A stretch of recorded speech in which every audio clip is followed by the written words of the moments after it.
तो देखो अपन कॉलराउस का नियम समझ रहे थे, है ना। तो क्वेश्चन क्या था कि HCl, CH3, COO तथा NaCl की सांद्रताएं दी गई है ना। देखो ये सांद्रताएं दी गई है, HCl की दी, CH3COO और NaCl की सांद्रताएं इन्फिनाइट का मतलब अनंत तनुता पर दी गई है। कैसी दी गई? अनंत तनुता पर। तो देखो HCl टूटेगा H plus Cl minus, NaCl टूटेगा ये तो Na प्लस और Cl माइनस, और इस पर यहाँ CH3 COO देखो ये CH3COO ये टूटेगा CH3COO negative plus Na positive पर। अब ये सारी अनंत अनुतापें हैं तो पूर्णतः टूटेंगे, चाहे प्रबल हो चाहे दुर्बल हो, ये अपन को पता है। अब अपन को इसने पूछा है कि इसकी सांद्रता, तो इसने इसकी जो लैम्बडा एम इनफिनाइट दी है ना, लैम्बडा एम इनफिनाइट, इसकी लैम्बडा एम इनफिनाइट, इसकी लैम्बडा एम इनफिनाइट वो दी है एक्स वाई जेड।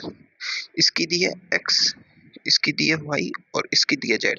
तो इसने क्या कहा है कि इसकी जो लैम्बडा एम इनफिनाइट है वो इसकी लैम्बडा एम और इसकी लैम्बडा एम का योग है अनंत तनुता पर। यानी इसकी लैम्बडा एम इनफिनाइट, इसकी लैम्बडा एम इनफिनाइट अनंत तनुता पर, इन दोनों लैम्बडा एम इनफिनाइट का योग ये है। तो HCl की जो लैम्बडा एम इनफिनाइट है एक्स है, क्या है? HCl की लैम्बडा एम इनफिनाइट क्या है? एक्स। और वो इसकी और इसकी, इन दोनों की, H की और Cl माइनस की जो लैम्बडा एम इनफिनाइट है अनंत अनुता पर मोलर चालकता H प्लस आयनों की, अनंत अनुता पर मोलर चालकता Cl माइनस आयनों के योग के बराबर है इसकी। तो अब अपन को निकालनी किसकी है? इसने पूछा है निकालनी है CH3COOH की। किसकी निकालनी है? CH3COOH की। तो अपन को निकालनी किसकी है? CH3COOH की लैम्बडा एम इनफिनाइट निकालनी है अनंत अनुता पर। अनंत अनुता पर ये भी पूरा टूटेगा, क्योंकि अनंत अनुता का मतलब यह है कि दुर्बल हो चाहे प्रबल हो टूटेगा। तो ये CH3COO नेगेटिव और plus lambda M infinite H plus के योग के बराबर है, इन दोनों के योग के बराबर। इन दोनों की अनंत अनुतापन मोलर चालकताओं का योग इसके बराबर होगा। तब देखो ये दोनों कहाँ आ रहे हैं, एक तो इसमें आ रहा है H प्लस और एक इसमें आ रहा है। अब देखो इन दोनों को तो जोड़ना है और इनमें से इस Na माइनस और Cl माइनस को घटा देना है। इसको घटा दो तो ये कट गया, इसको घटा दो, ओ सॉरी, इसको घटाओ तो ये कट गया, इसको घटाओ तो ये कट गया। तो देखो इन दोनों को तो जोड़ना है, तो ये किसके बराबर होगी? लैम्बडा एम इनफिनाइट CH3COOH, ये बराबर होगी लैम्बडा एम इनफिनाइट HCl के plus lambda M infinite CH3COO Na के, और माइनस करना है अपन को NaCl की, क्योंकि NaCl इन दोनों में से हटाने हैं ना। तो ये minus lambda M infinite NaCl की। अब इसमें देखो ये किस किस की है, ये है lambda M H plus plus lambda M Cl negative plus ये है lambda M infinite CH3COO negative plus lambda M infinite Na plus, और माइनस ये है लैम्बडा एम इनफिनाइट NaCl, और प्लस कोष्टक में है तो lambda M infinite Cl negative. कोष्टक का चिन्ह हटाएंगे तो ये सब माइनस में आ जाएगा। तो देखो ये माइनस से ये प्लस कट गया और ये माइनस से ये प्लस कट गया, समझे। तो अब बच रही है अपने लैम्बडा एम इनफिनाइट CH3COOH। तो देखो इन दोनों का तो योग और इसमें से घटाओ, इन दोनों का योग क्या है? x और z, यानी x plus Z minus Y, X plus Z minus Y, ये आ गया इसका आंसर, है ना। तो करना क्या है अपन को, इन दोनों का तो समीकरण 1 और 2 को जोड़ देना है और 3 को घटा देना है। ये कॉलराउस नियम का ये शॉर्ट ट्रिक भी है इसकी। शॉर्ट ट्रिक से अपन को कोई मतलब नहीं है, लॉन्ग ट्रिक करो। अब देखो दुर्बल विद्युत अपघट के वियोजन की मात्रा निकाल सकते हैं। अपन जानते हैं कि अल्फा बराबर क्या होता है, अल्फा बराबर क्या होता है? लैम्बडा एम बटे लैम्बडा एम इनफिनाइट, ये अपन जानते हैं। और लैम्बडा एम क्या होती है? देखो अल्फा का फॉर्मूला ये कहाँ से आया? अल्फा का फॉर्मूला ये रहा ना। अरे यार, डिवाई हक्कल और संगर समीकरण कहाँ था ये फॉर्मूला?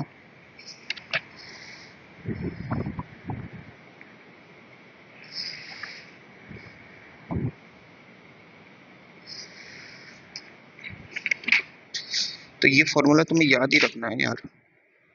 कौन सा वाला? ये वाला।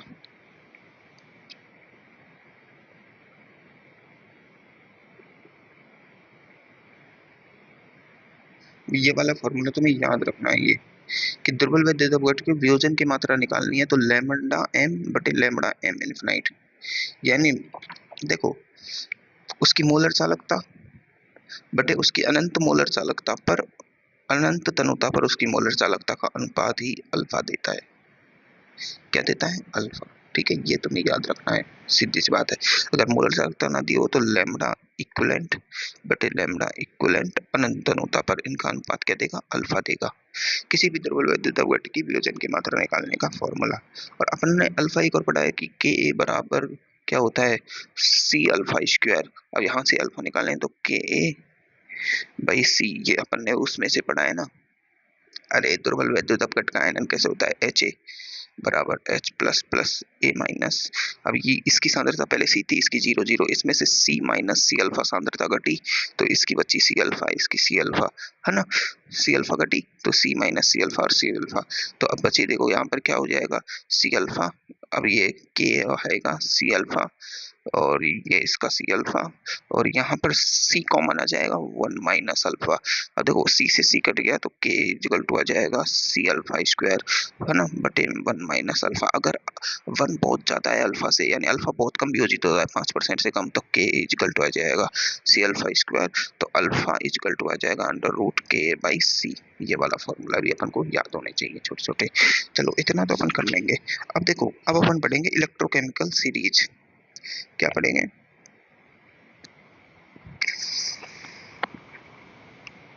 क्या पढ़ेंगे अपन अब? विद्युत केमिकल सीरीज। क्या पढ़ेंगे? Electrochemical series. तो देखो इलेक्ट्रोकेमिकल सीरीज का फॉर्मूला तुम्हें याद होना चाहिए। लिखबा सरका नामक अलमंजन कर फिक्कड़ कोनी सनपब हक्कू हज अज पटु पटु, है ना। ये तो याद होनी चाहिए कि लिखबा ली के बा सर का, है ना, वो सी एस का नामग, है ना, एम जी अल मन जन कर, ओ सॉरी कर, क्रोमियम कर फिक्कड़, है ना, फिक्कड़ को नी सन पब हकू, ये हाइड्रोजन है हकू, है ना, हकू हज अज पट पटु, हकू हज अज पटु। लिखबा सरकार नामक अलमंजन कर फिक्कड़ को नी हकू हज अज पट, हकू हज अज पटु, है ना, हक हज पटु। अब देखो ये सब अपन को याद रखनी है। ये ऊपर की धातु है, ये नीचे की धातु है, ये याद रखना है अपन को। इसमें ये लाइन वाइज से अपन को याद रखना है। अपन वो समझ जाएंगे कि अपन को पता लग जाएगा कि भाई यार अपन को तो ये देखना है बस। इस श्रेणी से अपन को क्या पता लग रहा है? अपन को दो धातुएं दिए जाएगा, जैसे जेड और अपन को कॉपर की दी जाती है। जितने भी अपन लेते हैं उसमें Zn Cl2 और CuSO4 का वो मिश्रण होता है। अपन को पता है कि Zn और Cl होते हैं, किसी में NaCl, Na और Cl कहाँ है भाई? Cl कहाँ है? अब Cl नहीं है इसमें, है ना, Cl नहीं है, Cl तो है ही नहीं इसमें। चलो Cl नहीं है लेकिन कोई दिक्कत नहीं है, है ना।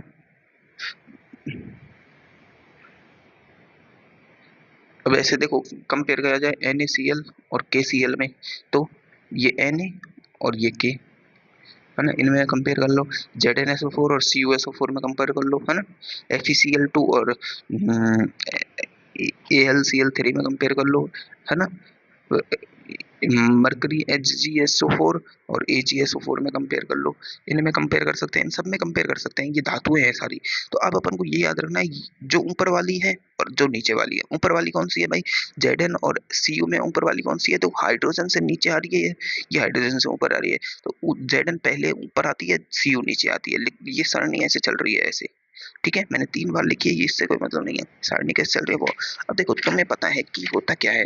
दो ही चीजें होती हैं, ऑक्सीकरण होता है और एक अपचयन होता है? क्या होता है?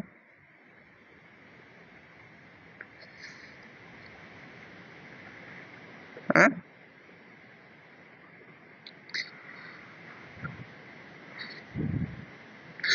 एक तो ऑक्सीडेशन होता है, एक रिडक्शन होता है। अब ऑक्सीडेशन किसका होगा और रिडक्शन किसका होगा? ऑक्सीडेशन क्या होता है? ऑक्सीकरण अंक की वृद्धि। ऑक्सीकरण अंक की वृद्धि मतलब जो अपने लोअर में है, लोअर यानी जीरो, जीरो में है, माइनस में है, वो अगर इलेक्ट्रॉन लेता है वो इलेक्ट्रॉन का दान देता है। देखो इलेक्ट्रॉन देता है तो प्लस ऑक्सीकरण अवस्था आती है। जैसे Fe+2 से Fe+3 में गया तो इसमें ऑक्सीकरण अंक की हुई है वृद्धि। क्या हुई है? वृद्धि। Cu+1 से गया Cu+2 में, है ना, इसमें ऑक्सीकरण अंक की हुई है वृद्धि। ठीक है। Cl-1 से गया Cl-3 में तो इसमें ऑक्सीकरण अंक की हुई है कमी, क्योंकि नेगेटिव में बढ़ा है मतलब कमी हुई है। तो ऑक्सीकरण अंक की वृद्धि होना ऑक्सीडेशन होता है, यानी खुद का ऑक्सीकरण हो रहा है। ऑक्सीकरण अंक की कमी होना रिडक्शन होता है। अब इसने खुद का रिडक्शन किया है तो दूसरों का क्या करेगा? ये दूसरों का क्या करेगा? ऑक्सीडेशन। इसने खुद का ऑक्सीडेशन किया है तो दूसरे का क्या करेगा? ये अपचयन। तो ये एक अपचायक है, ये एक ऑक्सीकारक है। मतलब जो अपने हायर में है, देखो जो अपने हायर में होता है, जैसे अपन को पता है कि आयरन 3 कंडीशन में हो सकता है। Fe0 में हो सकता है, Fe+2 में हो सकता है और Fe+3 में हो सकता है। अब आयरन का हायर, ये क्या है? इसका हायर है, ये इसका लोअर है और ये मीडियम है, मिड का है। तो ये मिड का है, वो अपने लोअर में भी जा सकता है, हायर में भी जा सकता है। तो ये खुद का ऑक्सीकरण भी कर सकता है। ऑक्सीकरण कैसे करेगा? इस अपने हायर में जाके। रिडक्शन कैसे करेगा? अपने लोअर में जाके। अब लोअर में जाके रिडक्शन कर रहा है तो खुद का अपचयन कर रहा है, तो दूसरों का क्या करेगा? ऑक्सीकरण। तो दूसरों का ऑक्सीकरण करेगा तो ये ऑक्सीकारक होगा। अगर ये अपने हायर से लोअर में जा रहा है, देखो +2 से 0 में गया, हायर से लोअर में जा रहा है तो ऑक्सीकारक है ना। अब देखो अपने अपने लोअर से हायर में जा रहा है, यानी 0 से चाहे +3 में जाए या 0 से +2 में जाए या +2 से 3 में जाए, हायर में जा रहा है। हायर में जा रहा है तो ये अपचायक है, खुद का ऑक्सीकरण कर रहा है ना, तो दूसरों का अपचयन करेगा, अपचायक है। अब कैसे याद रखना है कि KMnO4 में ऑक्सीडेशन स्टेज इसकी Mn की +6 होती है, यानी ये अपने हायर में है और KMnO4 एक सबसे प्रबल ऑक्सीकारक है। प्रबल ऑक्सीकारक है। अब प्रबल ऑक्सीकारक है मतलब ये हायर से आगे तो जा ही नहीं सकता, ये जाएगा लोअर में, Mn+2 में जाएगा, Mn+4 में जाएगा, +2 +4 +6। अब +6 से +4 जाए या +2 जाए, पर जाएगा तो लोअर में। मतलब ऑक्सीकारक जब होता है जब वो खुद अपना लोअर में जाता है। ये बात अपन को याद हो गई, है ना। तो अब एक बात बताओ, कोई धातु है M सॉलिड, खुद की 0 अवस्था में है, धात्विक अवस्था में, अगर वो धातु कोई इलेक्ट्रॉन त्यागता है और अब जैसे सोडियम है, सोडियम 0, अब ये एक इलेक्ट्रॉन देके Na+ बना दिया इसने, और इसका देखो 2 8 1 था, अब 2 8 बचा। इसने क्या किया है? 0 से +1 में गया है, मतलब लोअर से हायर में गया है, तो खुद का तो किया है ऑक्सीडेशन, और दूसरे का किसी का करेगा क्या? रिडक्शन। तो ये क्या है? अपचायक है। धातुएं कैसी होती है? अपचायक प्रकृति की होती हैं। क्या होती है भाई? धातुएं अपचायक प्रकृति का होती है ना। धातुएं कैसी होती है? अपचायक प्रकृति की, क्योंकि वो खुद का तो ऑक्सीकरण करती है, दूसरों का अपचयन करती है। तो अब बताओ, कोई धातु है ना, उसने एक इलेक्ट्रॉन त्याग कर, n इलेक्ट्रॉन त्याग कर Mn+ बनाया और n इलेक्ट्रॉन त्याग दिए, तो इसने खुद का क्या किया है? ऑक्सीकरण। ऑक्सीकरण। तो इसमें जो धातु है सॉलिड है, इसका क्या हुआ है? ऑक्सीकरण। अगर यही कोई धातु आयन है, धातु आयन, वो n इलेक्ट्रॉन लेके धातु बना देता है M सॉलिड 0 अवस्था की, तो इसने खुद का क्या किया है? अपचयन। क्या किया है? अपचयन। तो मतलब धातु आयन होते हैं उनका तो होता है अपचयन, और जो धातु होती है उनका होता है ऑक्सीकरण। इतनी सी बात समझ आई अपन को? बिल्कुल। अब एक बात बताओ, कोई धातु अगर वो खुद का ऑक्सीकरण हो रहा है ना, है ना, खुद का ऑक्सीकरण कर रही है, धातु का क्या होता है? ऑक्सीकरण। तो इस धातु के लिए तो अपन पढ़ेंगे ऑक्सीकरण विभव, करण विभव। लेकिन जो धातु आयन है वो खुद का क्या करती है? अपचयन। तो इसका पढ़ेंगे अपन अपचयन विभव। अपचयन विभव मतलब देखो, इसने खुद का इलेक्ट्रॉन लेके अपचयन किया, तो इसका अपचयन विभव पॉजिटिव में होगा, इसका ऑक्सीकरण विभव पॉजिटिव में होगा। लेकिन अगर इसी का ऑक्सीकरण विभव की जगह अपचयन विभव लिया जाए, इसका अपचयन विभव लिया, रिडक्शन पोटेंशियल लिया जाए, तो वो नेगेटिव में होगा। और इसका ऑक्सीकरण विभव लिया जाए ऑक्सीडेशन पोटेंशियल, तो वो उसका नेगेटिव में होगा उल्टा। अब चैन विभव का उल्टा ही तो ऑक्सीकरण विभव होता है, बिल्कुल। तो अब एक बात बताओ, अब मैं तुम्हें छोटी सी बात बता देता हूँ। जो लिकबा सरकाना माग हकुआ आलमंजन कर फिक्कड़ कोनी सन पभाजू एच, है ना, और फिर लास्ट में पटू पीटी और एयू। ये थी अपनी इलेक्ट्रोकेमिकल सीरीज, ठीक है, ये अपनी इलेक्ट्रोकेमिकल सीरीज है। अब मैं इसमें ऊपर से नीचे जा रहा हूँ, ऊपर से नीचे जा रहा हूँ, तो क्या हो रहा है? ऊपर से नीचे जा रहा हूँ तो क्या हो रहा है भाई? तो देखो, हाइड्रोजन होती है उसे जीरो माना जाता है, ठीक है। क्या होती है भाई? हाइड्रोजन को माना जाता है जीरो। इसका ना तो ऑक्सीकरण विभव होता है ना अपचयन विभव होता है, इसको जीरो माना गया है, ठीक है। तो हमेशा एक बात याद रखना, जो ईसीएस होती है इलेक्ट्रोकेमिकल सीरीज ईसीएस, इसमें ऊपर वाला पावरफुल है, ऊपर वाला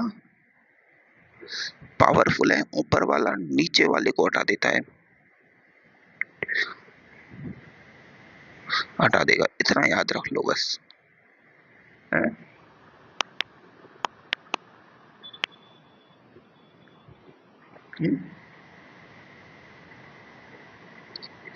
ऊपर वाला नीचे वाले को हटा देगा, मतलब ऊपर वाले की क्रियाशीलता ज्यादा, नीचे वाले की क्रियाशीलता कम।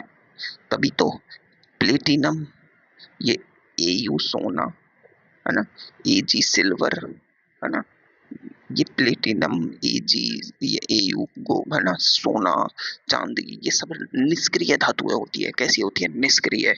तो नीचे वाली धातुएं होती है, उनकी क्रियाशीलता नहीं होती, वो रिएक्शन नहीं करती। मतलब तुम सोने के बर्तन में कुछ भी रख लो, वो रिएक्शन नहीं करेगा, है ना, बिल्कुल नहीं करेगा भाई साहब। क्या सोने का बर्तन रिएक्शन करता देखा है तुमने कभी? चांदी के बर्तन में अपन पानी नहीं पीते, कुछ भी नहीं रखते हैं क्या? पीतल के बर्तन में सब कुछ रखा जा सकता है, रिएक्शन नहीं करता है, बहुत कम करता है। तांबे का कर लाता है।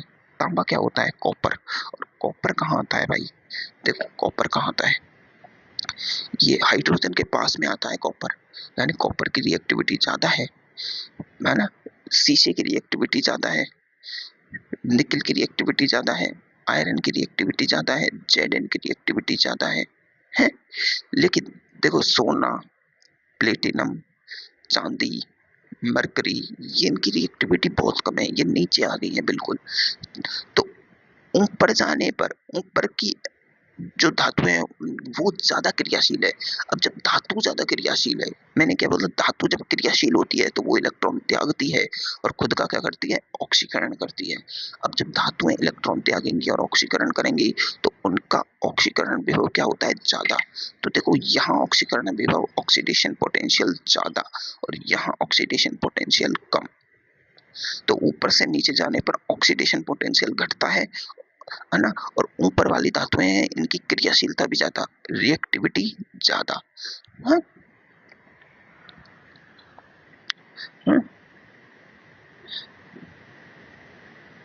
तो सीधी सी बात है, ऊपर वाली है जो नीचे वाली से ज्यादा क्रियाशील होती है, यानी ऊपर वाला है ना उसके वो ज्यादा क्रियाशील होती है। अब इतना समझ आ गया तुम्हें? ईसीएस में इतना समझ आ गया। एक तुम्हें ये पॉइंट याद रखना है, ईसीएस का मेन पॉइंट है कि सोडियम तक की धातुएं होती है ना, वो कैसे भी, देखो जल तीन प्रकार का होता है। सॉलिड में हो सकता है, सॉलिड मतलब बर्फ, लिक्विड हो सकता है पानी, और वाष्प हो सकती है गैस अवस्था में। तो द्रव जल की तीन अवस्थाएं हैं। देखो वाष्प है तो उसका टेम्परेचर ज्यादा है, पानी है तो वो 25 degree, 40 degree, 45 degree normal temperature है, लेकिन बर्फ का 0 डिग्री है, इससे भी कम टेम्परेचर होता है बर्फ का, है ना। तो देखो तीनों में कंडीशनों में पानी का टेम्परेचर अलग अलग है। एक बात बताओ, कोई भी चीज है जो भाप के साथ रिएक्शन कर रही है, मतलब भाप का नॉर्मल टेम्परेचर 100 से ऊपर होता है, क्योंकि जल पानी है जो ऑयल होता ही 100 पे है। तो अब 100 से ऊपर ज्यादा टेम्परेचर पर रिएक्शन कर रही है कोई भी धातु, तो वो क्या है? वो कम क्रियाशील धातुएं हैं, और कम क्रियाशील धातुएं होती है वो हाइड्रोजन के नीचे आती है ना, हाइड्रोजन के नीचे आती है। देखो पहली बात तो ये याद रखना, copper Hg, Ag, Pd, L, और ये सोना Au, ये तो किसी से भी रिएक्शन नहीं करती है, ये पानी से रिएक्शन करती नहीं है। हाइड्रोजन के नीचे वाली धातुएं जल से रिएक्शन करती नहीं है, चाहे जल कैसा भी हो, लिक्विड हो, सॉलिड हो या गैस में हो, है ना। वेपर, गैस को वेपर कह सकते हैं। भाप से कौन रिएक्शन करेंगी? जो आयरन से ऊपर की है। सोना कर सकता है, कैडमियम कर सकता है, कोबाल्ट कर सकता है, निकल कर सकता है, एसएन कर सकता है, पिप भी कर सकता है। लेकिन गर्म जल से कौन रिएक्शन करेंगी? भाप से करेंगी 100 डिग्री पर, ये 100 से कम पे कर लेंगी, पर 25 से ज्यादा यानी 50-60 के बीच की टेम्परेचर पर रिएक्शन कर लेंगी। और कैसा भी पानी हो ये रिएक्शन कर लेंगी, क्योंकि ये मोर रिएक्टिव है। ऊपर वाली धातु है तो ये मोर रिएक्टिव है और इनका लेस रिडक्शन पोटेंशियल है। MrLrP ये अपन ने लिखा था पहले, देखो ये लिख रखा, more reactive less reduction potential. क्योंकि मैंने तुम्हें क्या सिखाया है, जिसका ऑक्सीकरण विभव ज्यादा होता है उसका अपचयन विभव कम होता है। देखो इसका ऑक्सीकरण विभव पॉजिटिव में है धातुओं का, तो इसका रिडक्शन पोटेंशियल नेगेटिव में होगा, सिखाया है अभी। तो एक बात बताओ, ऊपर वाली धातु होते हैं उनका ऑक्सीकरण विभव क्या होता है? ज्यादा। ऑक्सीकरण विभव ज्यादा है तो उनकी क्रियाशीलता ज्यादा है, तो मतलब मोर रिएक्टिव है तो उनका ऑक्सीडेशन विभव ज्यादा है। तो मोर रिएक्टिव, मोर ऑक्सीडेशन, MrMO, और more reactive less reduction potential, मानक अपचयन विभव कम, क्योंकि उसका ऑक्सीडेशन विभव पॉजिटिव में है तो मानक अपचयन विभव उसका हो जाएगा कम। मानक का मतलब होता है एक स्टैंडर्ड कंडीशन पर, स्टैंडर्ड मतलब टेम्परेचर को रूम तापमान लिया गया है, विलियन को एक स्टैंडर्ड विलियन लिया गया है, उस समय उसका मापा गया जो वो होगा रिडक्शन पोटेंशियल, वो उसका अपचयन होगा, मानक अपचयन विभव, है ना।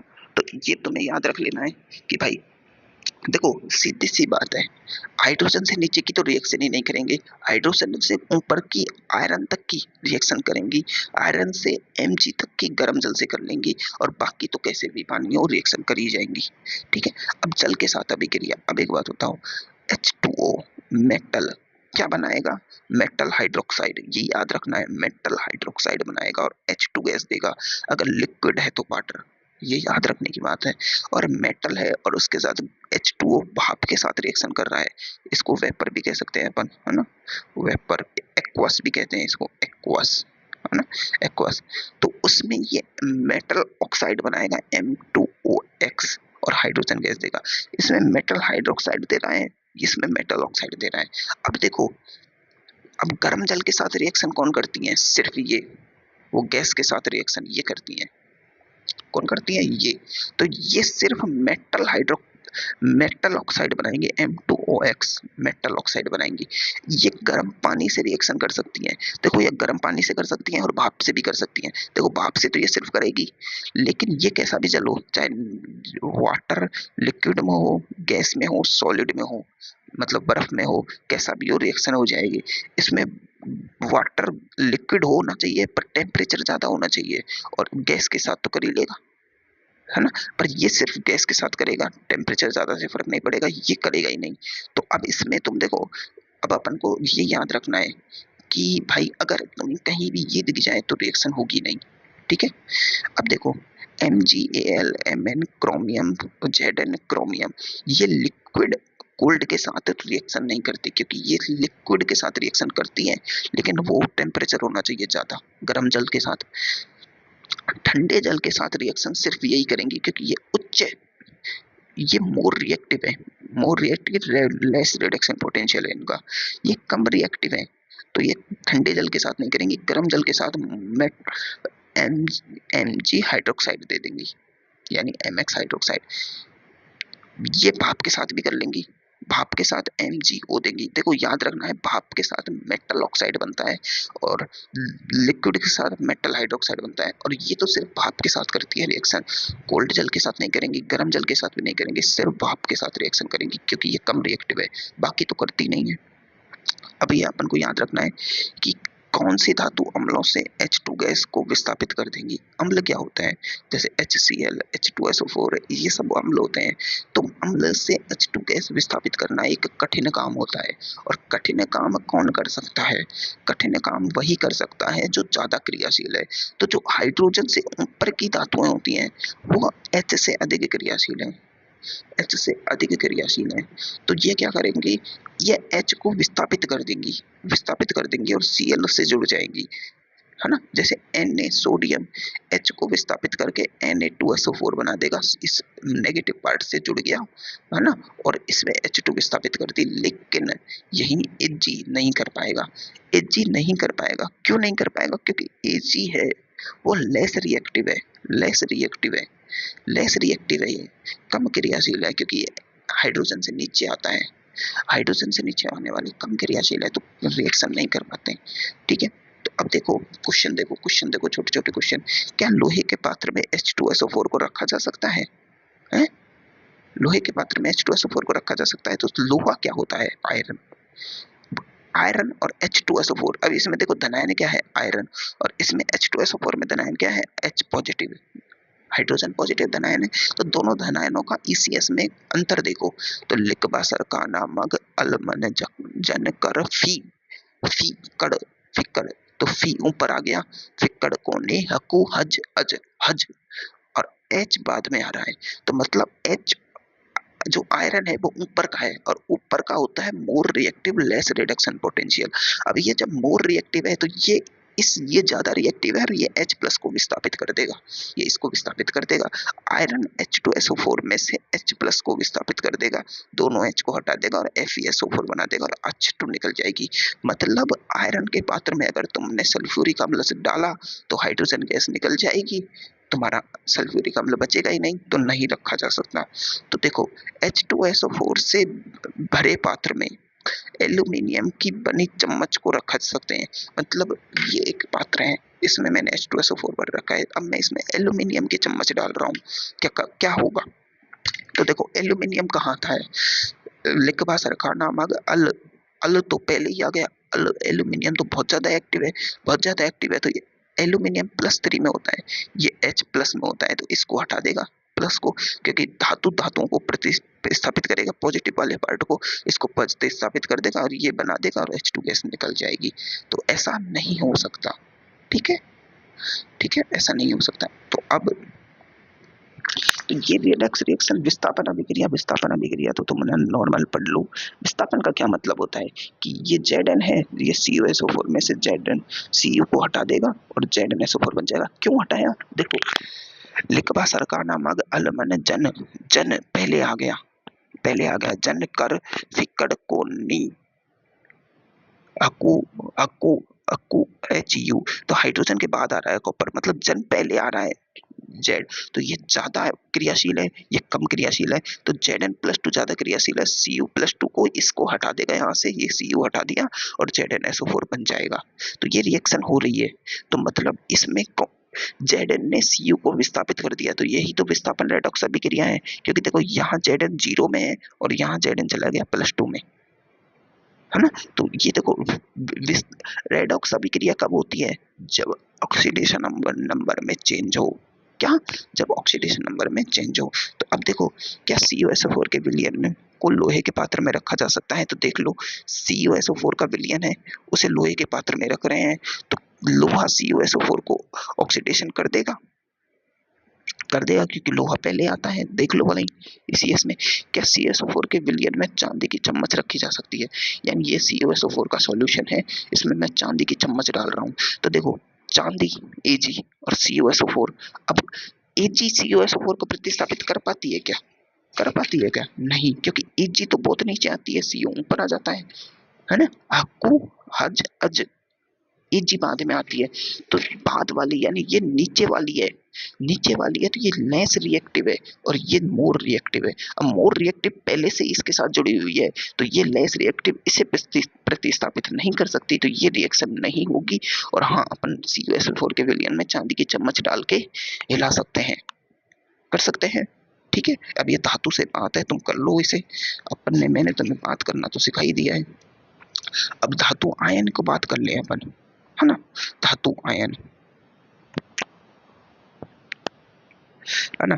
तो देखो विद्युत रासायनिक श्रेणी में जो धातु आयन नीचे आता है उसका मानक अपचयन विभव अधिक होता है। मैंने तुम्हें क्या बताया, ईसीएस में लिथियम, हाइड्रोजन और Au, इसमें जो ये लिथियम का बनेगा Li+, हाइड्रोजन का बनेगा H+, और Au का बनेगा Au+2, है ना। देखो ये धातु हैं और ये धातु आयन की इलेक्ट्रोकेमिकल सीरीज है, ठीक है।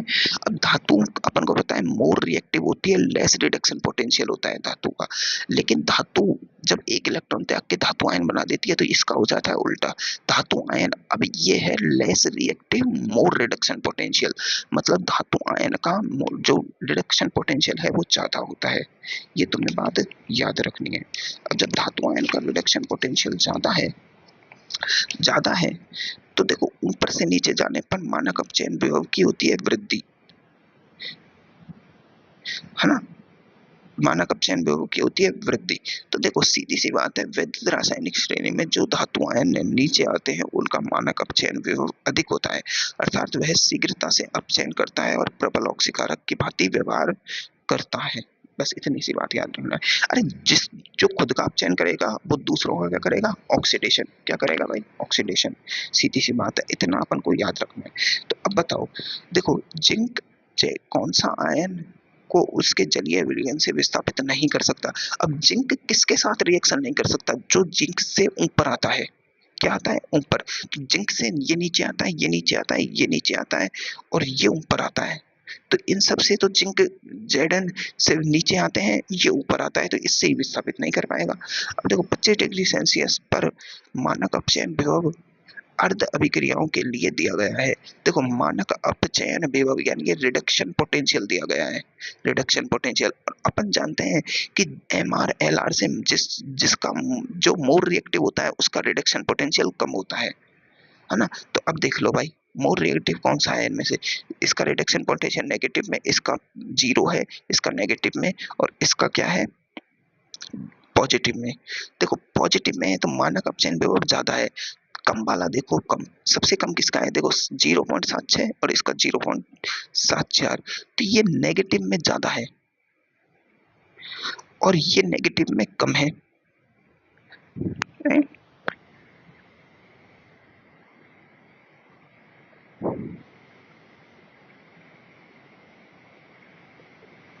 ये क्या दे रखा है, तो क्वेश्चन क्या है, अरे यार क्वेश्चन गलत है। तो अर्धविक्रिया के लिए इनमें से कौन सा प्रबल अपचायक है, ये पूछा है अपन से, है ना। कौन सा प्रबल अपचायक है, अपचायक कब होगा, जब खुद का क्या होगा, ऑक्सीडेशन। और ऑक्सीडेशन किसका होता है, धातु का।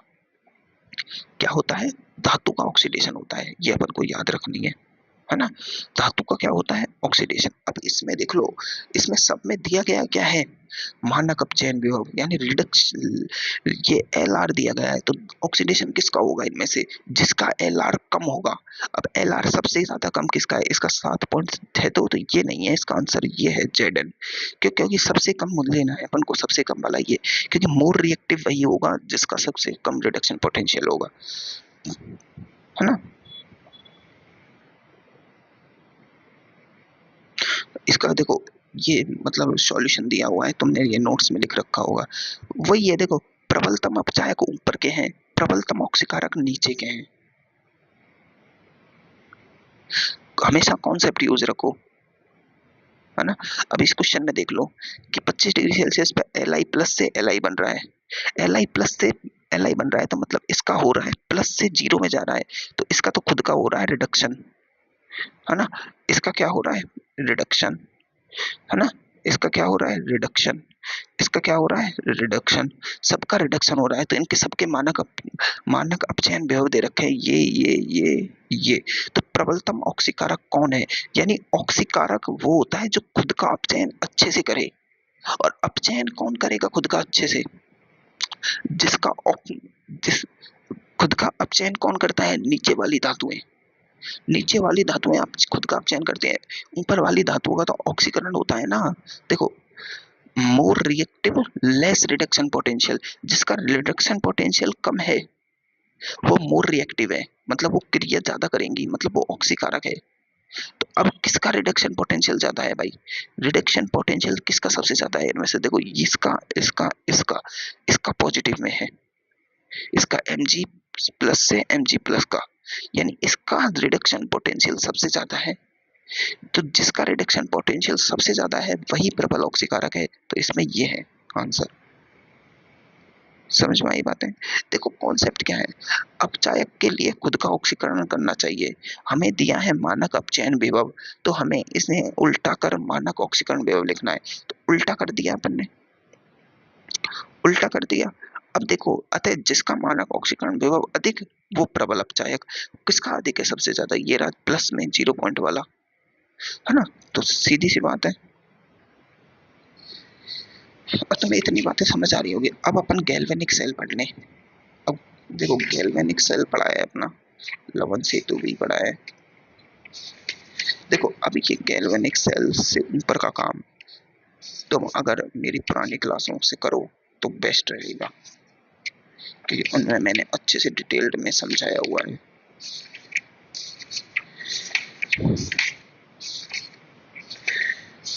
ये बहुत बड़ा काम है यार, बहुत बड़ा चैप्टर है, पर मैंने छोटी छोटी बातें तुम्हें समझा दी है। अब देखो ऊपर की क्लास से तुम्हें अब उसमें से लेनी है। देखो तुम्हें शॉर्ट तो समझ आ गया है ना। अब इससे आगे का तुम्हें क्या करना है, देखो गैल्वेनिक सेल में पढ़ाई देता हूँ।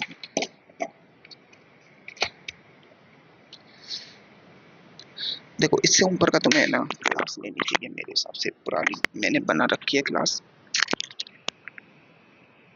है ना। तो उन क्लासों को ले लेना, उनसे सीधा समझ आ जाएगा, क्योंकि इनको डिटेल्स में ही समझाना पड़ता है। तो तुम उसमें ही देखो, ठीक है।